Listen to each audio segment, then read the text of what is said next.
1532-1534, norte del Imperio Incaico, actualmente Ecuador y Perú, en donde un grupo de expedicionarios españoles, soldados y clérigos, quedaron impactados al ver cómo, en estas tierras lejanas, las mujeres no solo tenían voz y mando, sino que además eran veneradas y respetadas por todos los varones.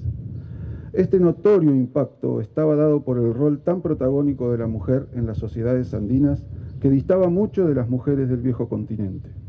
El empoderamiento femenino indígena era parte insustituible de la armonía social del Tahuantinsuyo. En la región andina, las relaciones de género se fundamentaban en un principio de dualidad y complementariedad, donde la esfera de lo masculino y la de lo femenino conformaban un mundo de pares e iguales, totalmente necesarios para la sostenibilidad del mundo. A su vez, desarrollaron todo tipo de estrategias.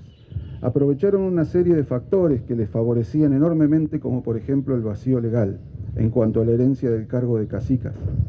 Esto se produjo en la costa norte con la imposición de las leyes españolas, donde se introdujeron decretos que disponía que se heredase y gobernase según la costumbre de estas tierras, y la costumbre prehispánica era de un claro cariz matriarcal. Dentro de este ámbito, el cargo de cacica se fue heredando de madres a hijas, desde la antigüedad hasta el siglo XVII, cuando ya se habían asentado las bases de la cultura española, donde la mujer dio paso a su marido para que gobernara en su nombre.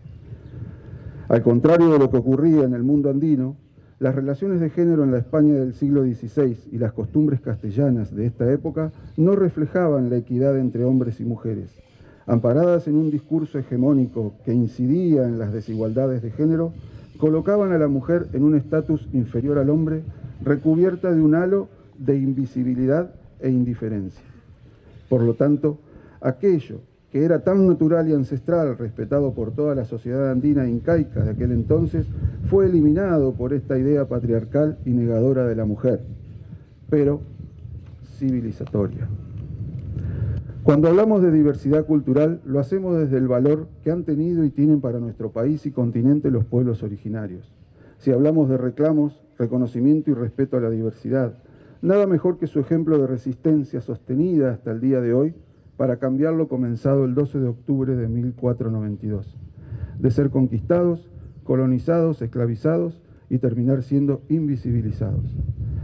Resistir fue su bandera ante la europeización y occidentalización de nuestro Abya Yala, de nuestro continente. Sabemos del gran sufrimiento del que han sido objeto nuestros pueblos originarios, despojados de absolutamente todo lo que los identificaba: idioma, costumbres, tierras, cosmovisiones, en definitiva su cultura. La conquista existió y trajo muerte, destierro, hambre, enfermedades y un hasta ahora eterno despojo de todo lo que les pertenecía como antiguos pobladores de nuestro continente. Como latinoamericanos y latinoamericanas, no podemos negar la conquista, ni tampoco sus atropellos deshumanizadores en nombre de la civilización. Si negamos lo que sucedió, no podemos comenzar a desandar los desencuentros, ni el diálogo que permitiría la construcción de un mundo donde todos y todas podemos convivir con las valiosas diferencias y respetando esa diversidad. No neguemos nuestra estructura social, constituida en un primer momento por pueblos originarios, europeos y africanos esclavos, dando lugar a mestizos, mulatos y zambos. No neguemos nuestro color moreno, dado por la naturaleza, de pertenecer a nuestro Abya Yala. En 500 años de resistencia, solo tuvieron descanso y esperanza en las luchas por la independencia de nuestra patria grande, formando los ejércitos de San Martín y Bolívar, y en el período que se dio en ese tiempo, entre los años 1814 y 1820, con el proyecto de Confederación de Artigas en su protectorado, donde fueron íntegramente reconocidos los pueblos originarios y esclavos africanos en igualdad de todos los derechos, de entonces con el hombre blanco o criollo, de poseer tierras, identidad, votar y trabajar. Negar este periodo permitió que en la etapa de la formación del Estado argentino en los años 1879 y 1880 se iniciara y concluya con total impunidad el saqueo, despojo y muerte en la llamada conquista del desierto, sobre pueblos originarios del centro y sur de nuestro actual país. Una pequeña Conquista comparada con la española, pero de grandes consecuencias históricas, sociales y culturales de eliminación del otro. No quiero dejar de mencionar y visibilizar que la semana pasada, después de reprimir una manifestación de reclamo de derechos ancestrales, se detuvo a 7 mujeres mapuches. 4 de ellas fueron trasladadas y encarceladas a 1.500 kilómetros de la zona de los hechos.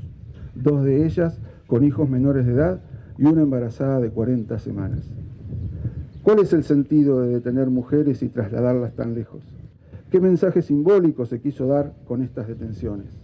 ¿Es válido el procedimiento en pleno siglo XXI cuando hablamos de respeto a la diversidad, derechos y reconocimiento? Evidentemente la resistencia a la conquista tuvo estos pequeños frutos, y esa fue la conservación de la impronta de la mujer en los pueblos originarios. Se conserva el principio de dualidad y complementariedad de estas sociedades y el cariz matriarcal que relaté al principio del discurso. El Día del Respeto a la Diversidad Cultural invita a fomentar instancias de reflexión desde diferentes espacios encaminados hacia un diálogo intercultural que promuevan los derechos humanos y las diversidades, reconociendo el valor identitario y pluriétnico que atraviesa nuestra nación desde su conformación, dejando atrás paradigmas discriminatorios y falaces como la división de la humanidad en razas y su jerarquización, el descubrimiento de América o la homogeneización cultural. En efecto, fue esa idea de homogeneización la que dio por tierra indefinidamente a lo diverso. El respeto por lo diverso se construye día a día, se siembra, se cultiva, se riega, se cuida. Las escuelas son el campo fundamental de este proceso, donde se produce obligatoriamente el encuentro de lo que luego será nuestra sociedad. Es en ella donde lo diverso se expresa primariamente, donde la búsqueda de identidad comienza a enrostrarnos su fuerza, donde lo diverso nos interpela, colocándonos en una posición imprescindible de compromiso continuo, perseverancia y convicciones. Es necesario reconstruir los lazos sociales que actualmente han sido destruidos, desvanecidos, licuados por el accionar del consumismo, el desinterés, el odio a lo distinto, las redes deshumanizadoras, la pandemia y la ausencia, casi en peligro de extinción, del altruismo.